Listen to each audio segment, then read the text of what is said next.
Hello बच्चों, कैसे हैं आप सब। पिछले कक्षा में हमने हमारी विरासत कक्षा 7 के इतिहास को पढ़ा था, जिसमें हमने अध्याय 3 दिल्ली के सुल्तान को पढ़ा था, है ना। लेकिन वो चैप्टर हमारा कंप्लीट नहीं हुआ था, उसका कुछ अंश बाकी रह गया था, उसे आज हम पूरा करेंगे। तो दिल्ली के सुल्तान में अध्याय 3 इसके बारे में हमने पढ़ा था। तो इसमें हमने पिछली कक्षा में पढ़ा था कि दिल्ली के सल्तनत के प्रमुख शासकों के बारे में, उनकी वंशावली के बारे में पढ़ा था, और उसके जो अलग अलग वंश थे। दिल्ली सल्तनत में मुख्यतः 5 वंशों ने लगभग 320 वर्षों तक शासन किया था, जिसमें थे ममलूक वंश, खिलजी वंश, तुगलक वंश, सैयद वंश और लोदी वंश। तो हमने उसमें से 4 वंश के बारे में पढ़ लिया था, ममलूक, खिलजी, तुगलक और सैयद वंश के बारे में पढ़ा था। तो हमारा लोदी वंश बाकी रह गया था, जिसे आज हम पूरा करेंगे। कुतुबुद्दीन ऐबक, इल्तुतमिश द्वारा जीते गए शहर, रजिया सुल्तान, बलबन, खिलजी वंश, अलाउद्दीन खिलजी के दक्षिण भारत अभियान के बारे में पढ़ा था। अलाउद्दीन का जो बाजार नियंत्रण था उसके बारे में पढ़ा था। तुगलक वंश के बारे में पढ़ा था। इब्न बतूता के बारे में हमने पढ़ा था। फिरोज शाह तुगलक के बारे में पढ़ा था। सैयद वंश के बारे में भी हमने पिछली कक्षा में पढ़ा था। यदि आप वो वीडियो नहीं देखे हैं तो उसको देख लेंगे। इस चैप्टर का पार्ट 1 है। तो आज हम इस चैप्टर का पार्ट 2 पढ़ेंगे, जिसमें हम लोदी वंश के बारे में पढ़ेंगे। तो लोदी वंश क्या था, चलिए पढ़ते हैं। आप भी अपनी कॉपी और कलम तैयार कर लीजिए। यदि कोई इम्पोर्टेंट पॉइंट मिलता है तो उसे नोट करते जाएंगे, ठीक है। तो लोदी वंश दिल्ली सल्तनत के राजवंशों में लोदी वंश अंतिम शासक थे, ठीक है। जो लोदी वंश था दिल्ली सल्तनत के राजवंशों का अंतिम राजवंश था। तो 1451, ठीक है, 1451 ईस्वी में बहलोल लोदी ने लोदी वंश के नाम से प्रथम अफगान राज्य की स्थापना की थी। प्रथम अफगान राज्य की स्थापना बहलोल लोदी ने की थी, और बहलोल लोदी के नाम से ही इस वंश का नाम लोदी वंश कहा लाया। तो उन्होंने 1451 में इस वंश की नींव रखी थी, ठीक है। तो उसका अधिकतर समय क्या हुआ, विद्रोह के दमन में बीता, कि चारों तरफ से उनके ऊपर इतना दबाव आ रहा था, आक्रमणकारियों का दबाव आ रहा था कि उनके दमन के लिए, उनसे अपने राज्य को बचाने के लिए ही उनका अधिकतर समय बीता। तो बहलोल ने दिल्ली सल्तनत के सभी शासकों में सर्वाधिक समय तक शासन किया, ठीक है। तो दिल्ली सल्तनत के अभी तक के जितने भी शासक थे उनमें से सबसे अधिक दिनों तक बहलोल लोदी ने शासन किया था। वो लगभग 38 वर्ष का समय काल था। तो उसने दिल्ली सल्तनत को पुनर्स्थापित किया।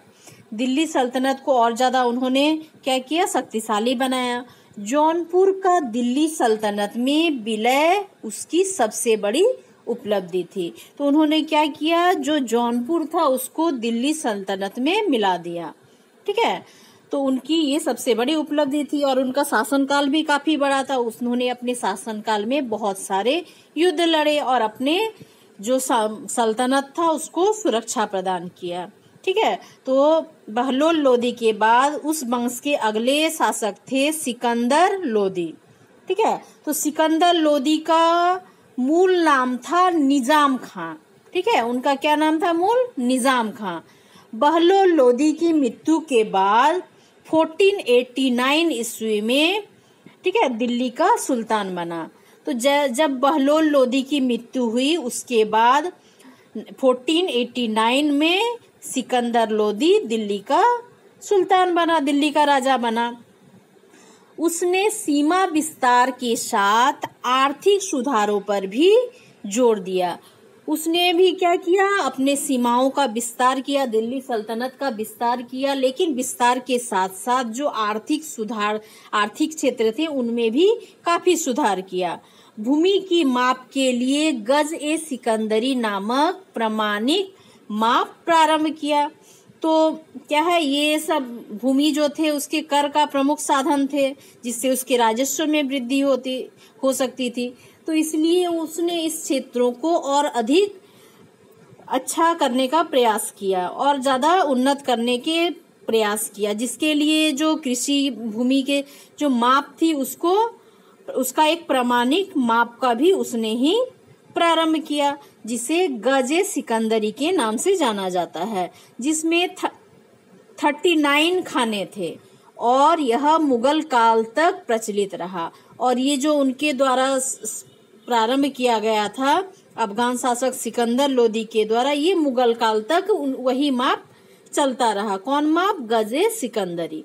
तो सिकंदर लोदी क्योंकि उनके नाम से उन्होंने ही इसका प्रारंभ किया था, इसलिए उन्होंने उस पर अपना नाम जोड़ दिया था, गज ए सिकंदरी। ठीक है। तो सिकंदर लोदी ने आगरा शहर की स्थापना की। ठीक है। आगरा मतलब आप जानते होंगे जहाँ ताजमहल है। ठीक है, तो आगरे में ताजमहल है। तो आगरा शहर की स्थापना सिकंदर लोदी ने ही किया था और उसका मकबरा दिल्ली में है। जो सिकंदर लोदी के मृत्यु के बाद उनका जो मकबरा बना था वो दिल्ली में स्थापित है। देखिए, दिल्ली में स्थित, कभी दिल्ली जाइएगा तो ये देखिएगा कि दिल्ली में स्थित सिकंदर लोदी का मकबरा है। ठीक है, उनके मृत्यु के बाद इसे बनाया गया था। ठीक है, कभी जाने से इस चीज को देखिएगा। ठीक है, अब है नेक्स्ट है सिकंदर लोदी के बाद जब उनकी मृत्यु हो गई तो उसके पश्चात उनका जो ज्येष्ठ पुत्र था, बड़ा पुत्र था इब्राहिम लोदी। ठीक है, इब्राहिम लोदी वो गद्दी पर बैठा।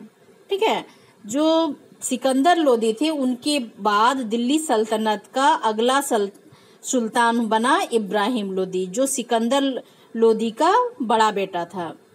22 नवंबर 1517 ईस्वी को वो गद्दी पर बैठा। ठीक है, वह लोदी वंश का अंतिम शासक था। तो लोदी वंश क्या था? दिल्ली जो सल्तनत का क्या था? अंतिम वंश था। मतलब अफगानों का जो वंश था वो वहां तक ही समाप्त हो गया और उसमें 5 जो वंश थे उनमें से जो अंतिम वंश था लोदी वंश, उसके अंतिम शासक थे इब्राहिम लोदी। ठीक है, तो इसी के समय में 1526 ईस्वी में पानीपत का प्रथम युद्ध हुआ, जिसमें बाबर ने इब्राहिम लोदी को पराजित कर भारत में नए राजवंश, ठीक है, मुगल वंश की स्थापना की। ठीक है, तो जो पानीपत का युद्ध हुआ था 1526 ईस्वी में, उसमें बाबर ने इब्राहिम लोदी को हरा दिया उस युद्ध में।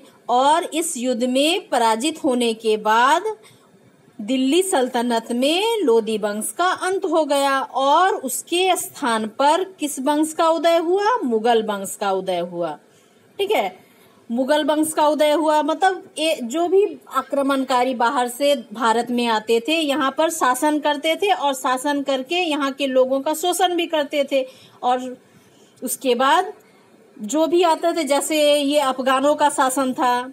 ठीक है, उसके बाद किसका आया? मुगल का आया। मुगलों के बाद अंग्रेज का आया। ठीक है, तो इस तरह से लाखों वर्ष, हजारों वर्ष से क्या है, भारत में विदेशी लोगों का शासन चलता आ रहा है।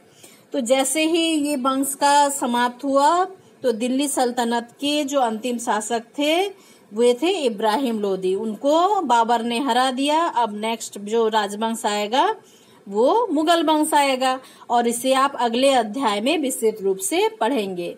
तो मुगल वंश के संस्थापक कौन हो जाएंगे? बाबर हो जाएंगे। ठीक है, तो बाबर, अकबर, ये सब क्या है, हुमायूं, अकबर, इसके बारे में आप आगे पढ़ेंगे। ठीक है, तो यहाँ तक जान गए आप। अब है दिल्ली सल्तनत का विस्तार। तो दिल्ली सल्तनत के शासकों ने समय समय पर अपनी सीमा का विस्तार किया। 13वीं सदी के आरंभ में आरंभिक वर्षों में सल्तनत का जो क्षेत्र था विस्तृत नहीं था। ठीक है, तो कुतुबुद्दीन ऐबक ने साम्राज्य विस्तार पर ध्यान देते हुए बंगाल, बिहार और ग्वालियर पर अपना अधिकार जमाया। ठीक है, जब ये दिल्ली सल्तनत पर अफगानों का शासन हुआ तो जब पहले जो कुतुबुद्दीन ऐबक थे उन्होंने ही साम्राज्य विस्तार पर विशेष ध्यान दिया। उनके पहले जो 13वीं सदी के आरंभिक काल में दिल्ली सल्तनत का इतना विस्तार नहीं हो सका था। कुतुबुद्दीन ऐबक ने बंगाल पर, बिहार पर और ग्वालियर पर अपना अधिकार बना लिया। क्षेत्र विस्तार में कई कठिनाइयां भी थी। ठीक है, क्योंकि विरोध तो होगा ही, कोई तो ऐसे आसानी से किसी को अपना राज्य नहीं देगा, या फिर किसी का गुलामी तो कोई नहीं पसंद करेगा, इसके लिए युद्ध होता था। तो ये काम आसान नहीं था। दिल्ली से दूर बंगाल और सिंध तक के प्रांतों का नियंत्रण बहुत कठिन था, क्योंकि उनमें क्या होता था, बहुत ज्यादा बगावत होता था। वहां के भी जो शासक थे बहुत शक्तिशाली थे। शासकों द्वारा बगावत, युद्ध या खराब मौसम के कारण भी दिल्ली सल्तनत के अधीनस्थ राज्यों का संपर्क टूट जाता था।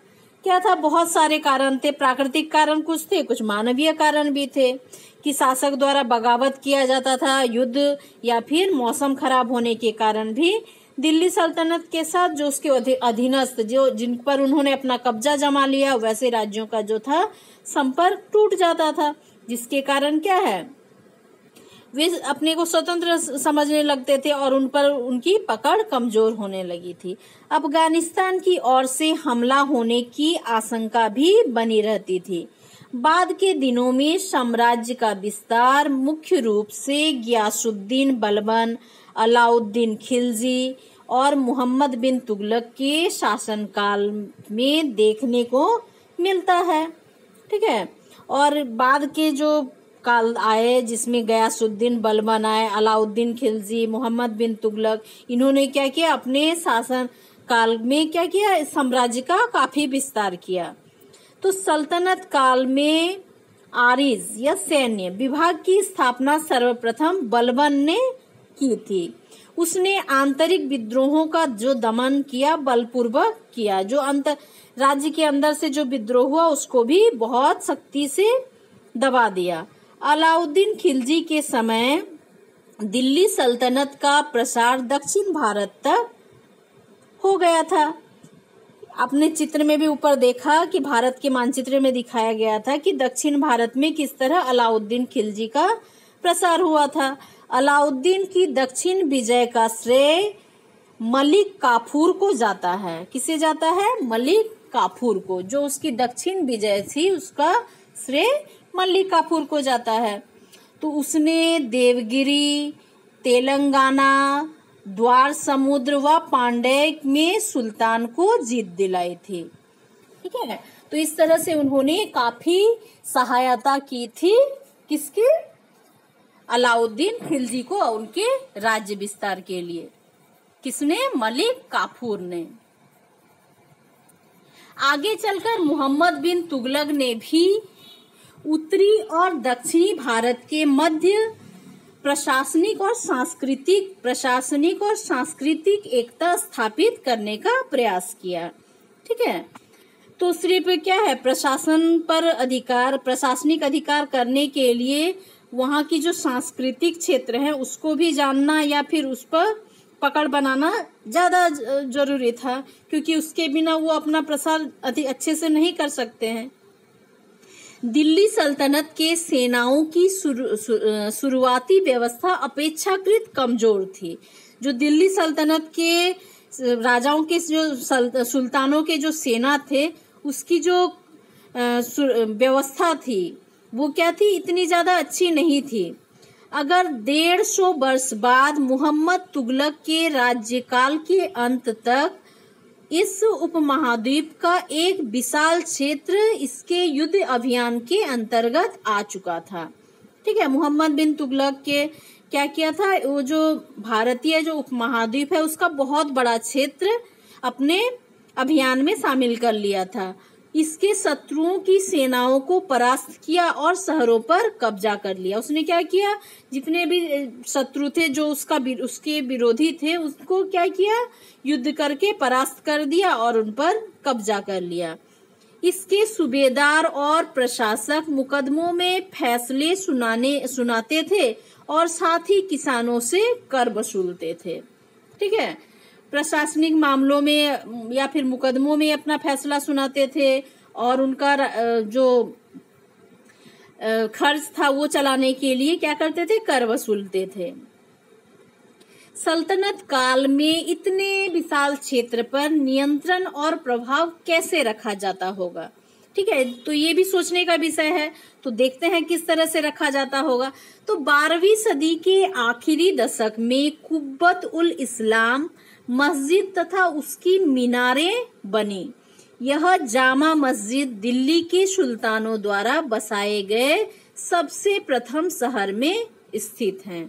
ठीक है, तो आखिरी दशक में क्या किया गया, कुब्बत उल इस्लाम मस्जिद और उसका मीनार को बनाया गया। यह जामा मस्जिद दिल्ली के सुल्तानों द्वारा बसाए गए प्रथम शहर में स्थित था। इतिहास में इन शहरों को देहली कुहना मतलब पुराना शहर कहा जाता था। बाद में इस मस्जिद का इल्तुतमिश और अलाउद्दीन खिलजी ने और ज्यादा विस्तार किया। ठीक है, इस मस्जिद का और ज्यादा विस्तार किया। मीनार 3 सुल्तानी कुतुबुद्दीन ऐबक, इल्तुतमिश और फिरोज शाह तुगलक द्वारा बनाई गई थी। ठीक है,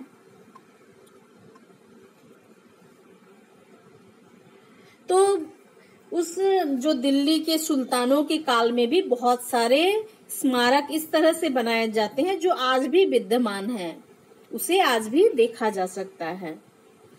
तो एक देखिए यहाँ पर है मस्जिद। यह अरबी का शब्द है, ठीक है, जिसका शाब्दिक अर्थ है ऐसा स्थान जहाँ मुसलमान अल्लाह की आराधना में सजदा करते हैं। तो सजदा क्या है, घुटने और माथा टेककर प्रार्थना करना, अल्लाह को याद करना। तो ये काम जो करते थे, इसका जो मस्जिद का यही शाब्दिक अर्थ है। क्या अर्थ है कि ऐसा स्थान जहाँ मुसलमान अल्लाह की आराधना में सजदा करते हैं। ठीक है, उनसे प्रार्थना करते हैं, उसके लिए क्या करते हैं, घुटनों और माथा टेकते हैं मस्जिद में। तो वो ऐसा स्थान है। तो जमाली कमाली की मस्जिद, देखिए मस्जिद का चित्र है उसी समय का बना हुआ। और यहाँ नीचे भी दिया है मोट की मस्जिद। ठीक है, इस चित्र में दिख रहा है मोट की मस्जिद। देखिए इस तरह से मस्जिद उस जमाने की थी। या नीचे भी कुछ मस्जिदों के चित्र हैं। ठीक है, अब देखिए क्या है अगला, बेगमपुरी मस्जिद। ठीक है, बेगमपुरी मस्जिद यह मोहम्मद बिन तुगलक के राज्यकाल में दिल्ली में उसकी नई राजधानी जहांपना, ठीक है, विश्व की शरण स्थली, जहांपना का क्या अर्थ है, विश्व की शरण स्थली की मुख्य मस्जिद के तौर पर बनाई गई थी। किसके द्वारा बनाई गई थी, मोहम्मद बिन तुगलक के द्वारा दिल्ली में। ठीक है, दिल्ली में उसकी नई जो राजधानी थी जहांपना, वहां ये बनाई गई थी। अब है नेक्स्ट मोट की मस्जिद। तो उस समय जो शासक यहाँ आए थे भारत में, उनके द्वारा बनाई गई ये मस्जिदें थे जो आज भी विद्यमान हैं। मोट की मस्जिद सिंह दर लोदी के शासनकाल में यह उसके मंत्री द्वारा बनवाई गई थी। ठीक है, मोट का मस्जिद सिंह दर लोदी के शासनकाल में बनाया गया था। अब दिल्ली सल्तनत की शासन व्यवस्था किस प्रकार थी उसे देखते हैं। ठीक है, तो राज्य में शासन व्यवस्था को बनाए रखना किसी भी शासक के लिए बड़ी चुनौती होता है। क्या है कि विरोध तो होते ही रहते हैं, कोई भी शासक हो उसका विरोधी जरूर होता है। तो उन सारे चुनौतियों को किसी भी शासक को सहना पड़ता है, उसका सामना करना पड़ता है। तो अपनी सल्तनत को सुरक्षित रखने के लिए सबसे पहले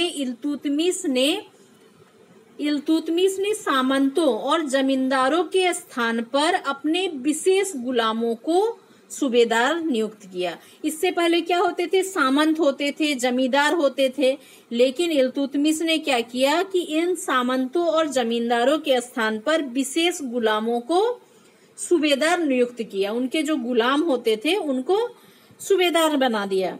तो इन गुलामों को फारसी में बंदगा कहा जाता है, ठीक है, तथा उन्हें सैनिकों की सेवा के लिए खरीदा जाता था।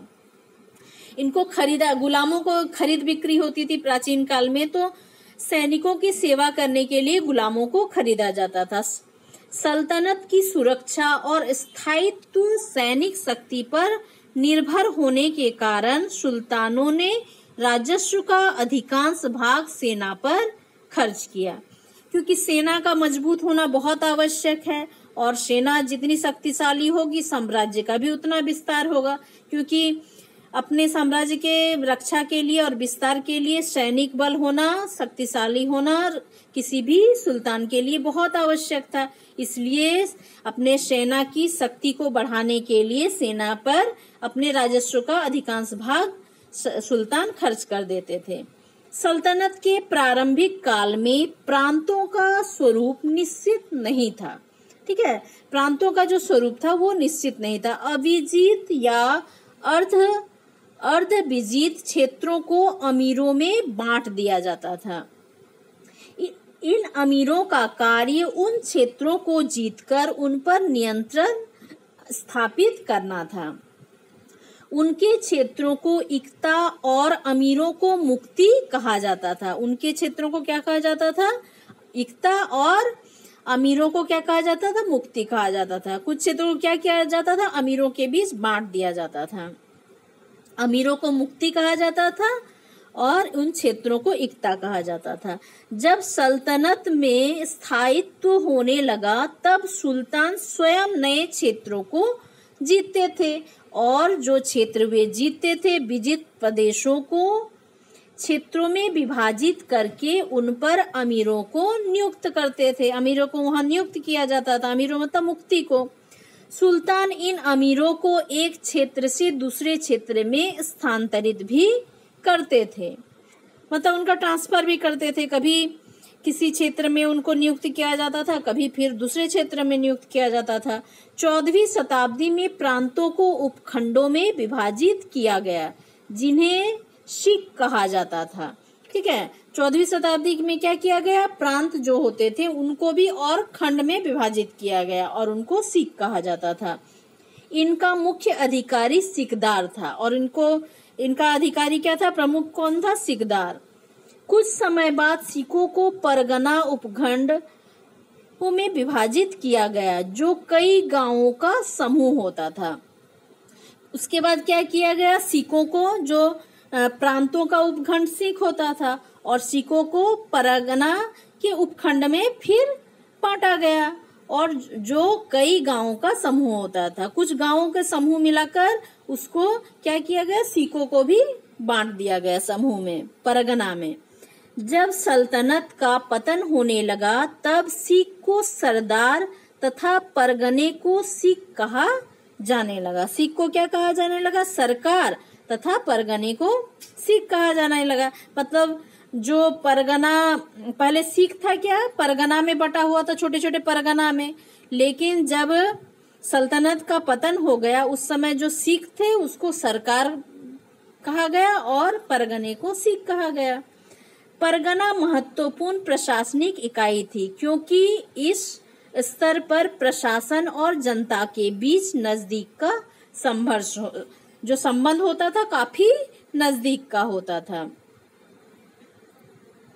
ठीक है। इस तरह से आप समझ गए, ठीक है। ये पूरा दिल्ली सल्तनत की जो व्यवस्था थी इसको आप अच्छी तरह से समझ गए होंगे। और दिल्ली सल्तनत के जो उस समय की कुछ अधिकारियों के नाम यहाँ दिए गए हैं, ठीक है। सल्तनत कालीन अन्य अधिकारी, तो इक्ता वह भूमि जो सैनिकों को वेतन के बदले में दिया जाता था, ठीक है। सैनिकों को पैसा के रूप में, मुद्रा के रूप में न देकर कभी कभी वेतन क्या दिया जाता था, भूमि के रूप में। आमिल, तो सिकदार, आमिल क्या है, सिकदार। मुशरिफ, अमीन, मुखिया, मुकदमा, साहिब ए दीवान, राजस्व अधिकारी। ठीक है, तो सल्तनत कालीन न्याय व्यवस्था, ये हो गए अधिकारी। अब नेक्स्ट पढ़ेंगे सल्तनत काल की जो न्याय व्यवस्था थी उसके बारे में देखते हैं। तो सल्तनत काल में न्यायिक प्रशासन का सर्वोच्च अधिकारी सुल्तान था। उसका कर्तव्य शरीयत इस्लामिक कानून के अनुसार, इस्लामिक कानून को क्या कहा जाता है? शरीयत।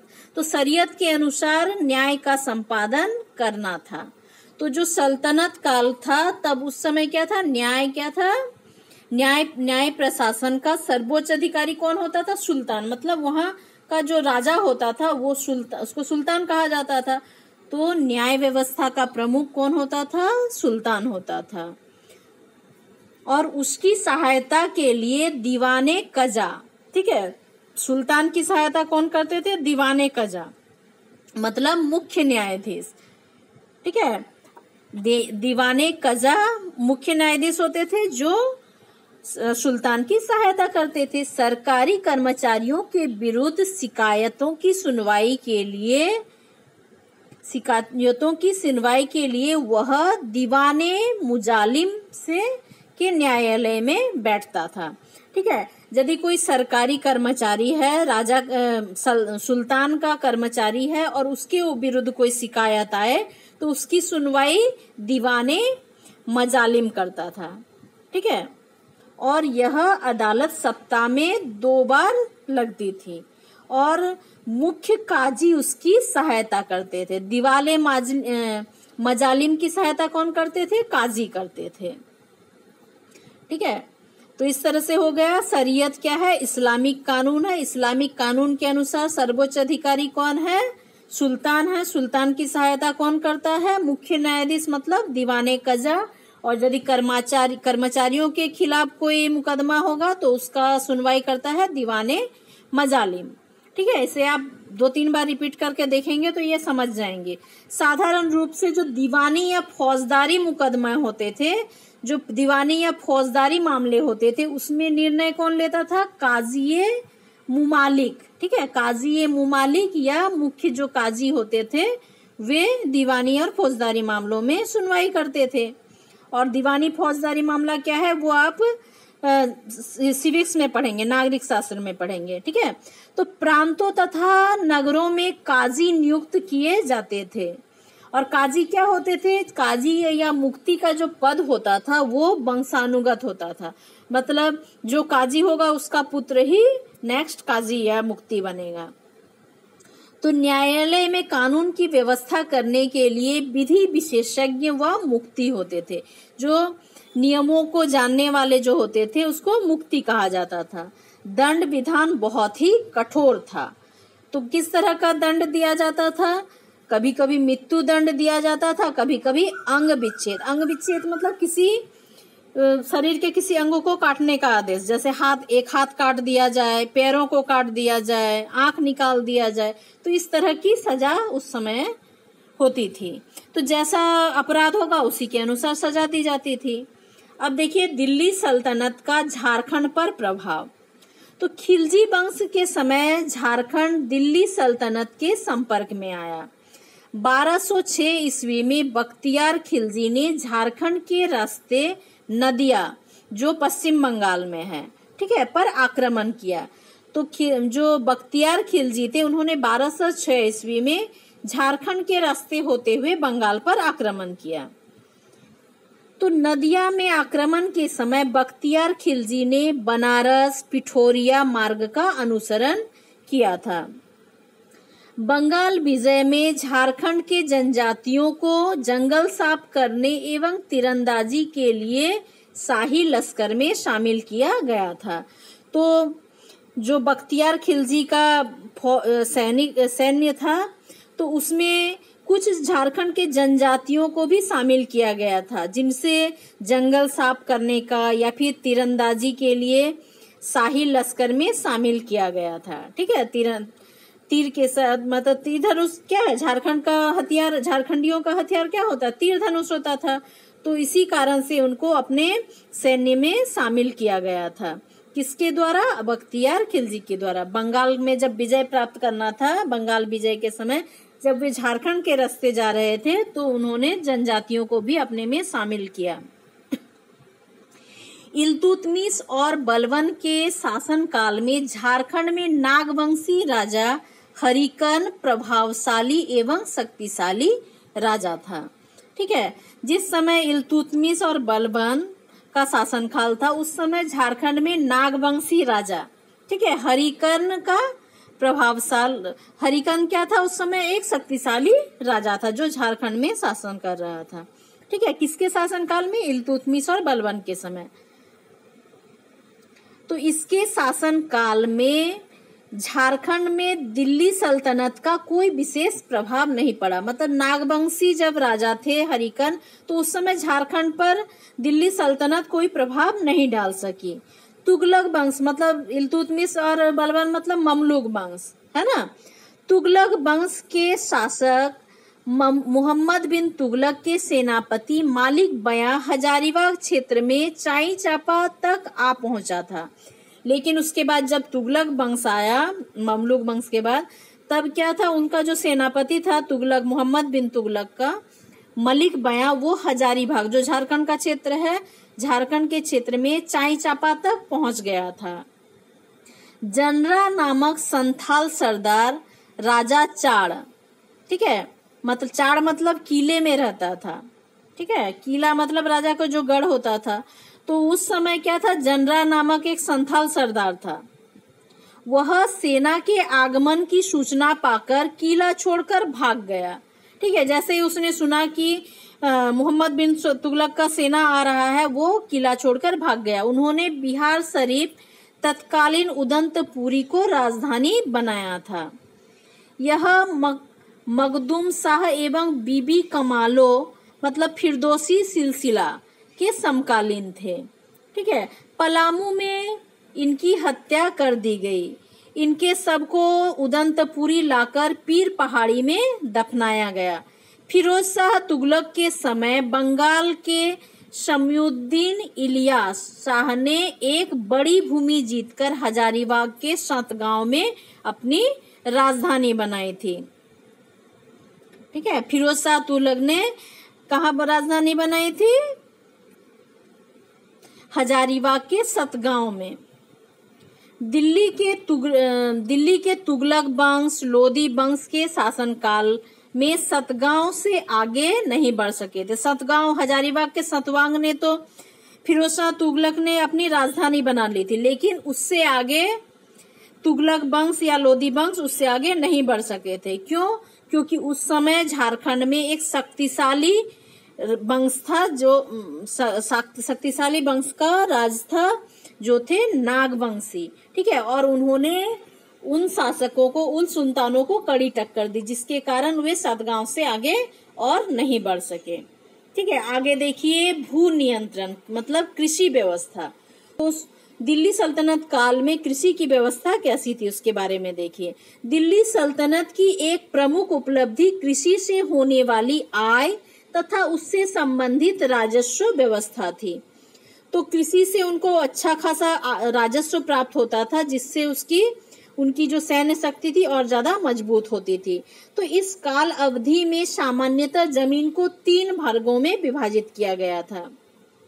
दिल्ली सल्तनत के समय भूमि जो थी उसको 3 भागों में बांटा गया था। तो क्या था? पहला था इक्ता जमीन, दूसरा खालसा जमीन और तीसरा था इनाम जमीन, मदद ए मास या बख्फा जमीन। ठीक है, जो इनाम जमीन थे। ठीक है, इस तरह से इक्ता जमीन, खालसा जमीन और इनाम जमीन, ये 3 वर्गों में विभाजित किया गया था। जो इक्ता जमीन अधिकारियों को इक्ता के रूप में मिली जमीन होती थी। ठीक है, और खालसा जमीन सीधे सुल्तान के अधीन होती थी।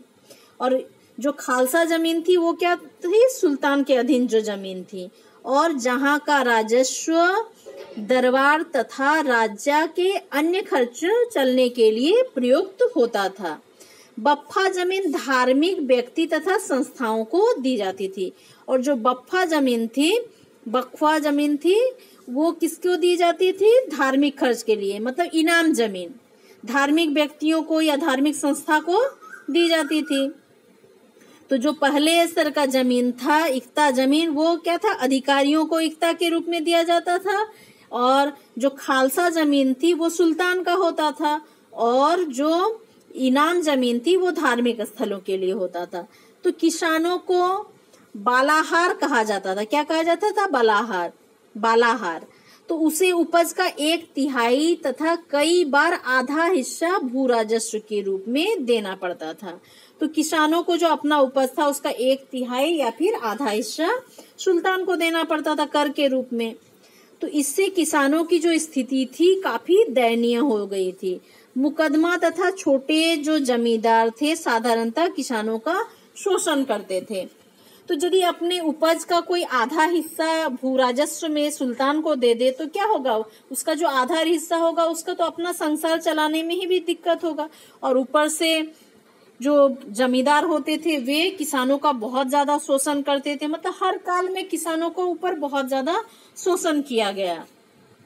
तो इसके कारण क्या थी, किसानों की जो स्थिति थी काफी दयनीय हो गई थी। अब देखिए कुछ जानने योग्य शब्द है, जैसे प्रांत है, प्रोविंस, प्रशासन, एडमिनिस्ट्रेशन, जमींदार, लैंडलॉर्ड, सिक्का, कॉइन्स, मस्जिद, मस्क, न्यायालय, कोर्ट, वंश, डायनेस्टी, भू नियंत्रण, गार्ड कंट्रोल, ठीक है, ग्राउंड कंट्रोल, ठीक है। इस तरह से आप सारे शब्द कर लेंगे, ठीक है, इसको याद कर लेंगे। जैसे भू नियंत्रण, ग्राउंड कंट्रोल हो गया। इस तरह से आप पूरा चैप्टर समझ गए होंगे। इसे बार बार पढ़ेंगे तो आपको अच्छी तरह से क्लियर हो जाएगा, और यदि कोई दिक्कत हो तो मुझे कमेंट करके जरूर बताएंगे, मैं उसे सॉल्व करने का कोशिश करूंगी।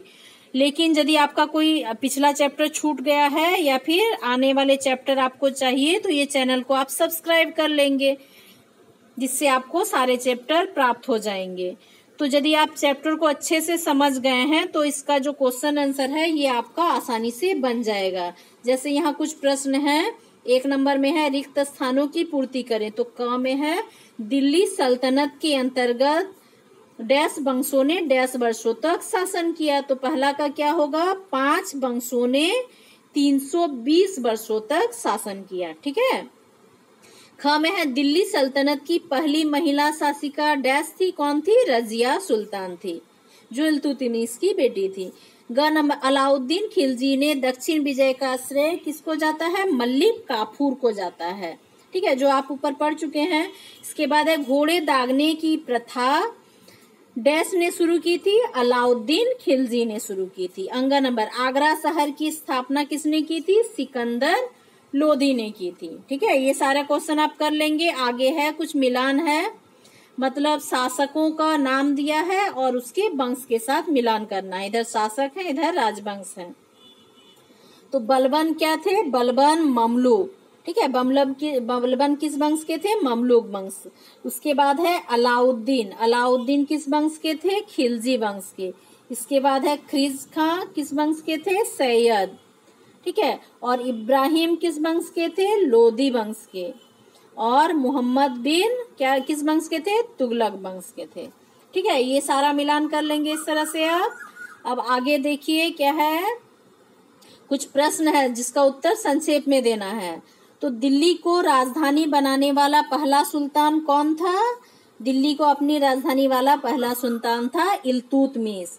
ख नंबर है तुर्कान ए चहलगानी क्या था और इसका दमन किसने किया था। ये क्या था, एक 40 दासों को मिलाकर इल्तुतमिश ने एक संगठन बनाया था जिसे तुर्कान ए चहलगानी कहा जाता है, और इसका दमन किसने किया था, बलबन ने किया था। किसने किया था, बलबन ने। ग नंबर है रजिया ने शासिका बनने के बाद को कैसा पोशाक धारण किया था, उसने पुरुषों जैसा पोशाक धारण किया, मतलब कवा, कवा कहते थे कुर्ता को, कवा, और कुला एक तरह का पगड़ी है। इसके बाद घ नंबर है बलबन ने राज दरबार में किस ईरानी प्रथा की शुरुआत की थी। तो 2 ईरानी प्रथा की शुरुआत की थी, एक था सिजदा जिसे लेटकर नमस्कार करना, और पैबोश मतलब पांवों का चुंबन, ठीक है। दो ईरानी प्रथा का शुरुआत किया था। अब है सल्तनत काल में जमीन को कितने वर्गों में विभाजित किया? कितने वर्गों में? 3 वर्गों में विभाजित किया गया। और उसका नाम क्या था? इक्ता जमीन, खालसा जमीन और इनाम जमीन, जो आप ऊपर अभी थोड़ी देर पहले ही विस्तार से समझ चुके हैं, है ना। अब 4 नंबर है, मोहम्मद बिन तुगलक ने राजधानी परिवर्तित क्यों किया था? क्योंकि उसको दक्षिण के राज्यों पर अपना अधिकार जमाए रखने के लिए उसने क्या किया कि अपने राजधानी को परिवर्तन करके कहाँ कर दिया था? दौलताबाद में कर दिया था। 6 नंबर, तुगलक व लोदी वंश के शासकों को झारखंड के किस राजवंश से कड़ी टक्कर दी? नागवंश ने। ठीक है, नागवंशी राजवंश ने कड़ी टक्कर दी थी, जिसके कारण वे आगे झारखंड को पूरा कब्जा नहीं कर पाए थे। अब देखिए यहाँ क्या है, अलाउद्दीन खलजी द्वारा बाजार नियंत्रण के लिए गए प्रयास के पीछे क्या उद्देश्य था? आम जनता को सुविधा प्रदान करना, क्योंकि आम जनताओं का शोषण हो रहा था कि कम वजन दिया जाए या फिर सही मूल्य ना लगाने के कारण क्या है, आम जनता को काफी दिक्कतों का सामना करना पड़ता था। और आम जनता के हितों को ध्यान में रखकर ही अलाउद्दीन खिलजी ने बाजार नियंत्रण का प्रयास किया। इल्तुतमिश ने अपने शासनकाल में कौन कौन से नए कार्य किए? इल्तुतमिश ने क्या किए? सिक्के गड़वाए और क्या किए इस तरह। और क्या था, वो एक प्रभावी शासक था, उसने अपने राज्य का काफी विस्तार भी किया था। और उसके बाद क्या है, सल्तनत काल में न्याय की जो व्यवस्था थी वो कैसी थी? उसका सर्वोच्च अधिकारी कौन होता था? सुल्तान होता था। और सुल्तान की सहायता कौन करता था? मुख्य न्यायाधीश, जिसे दीवाने कजा कहा जाता था।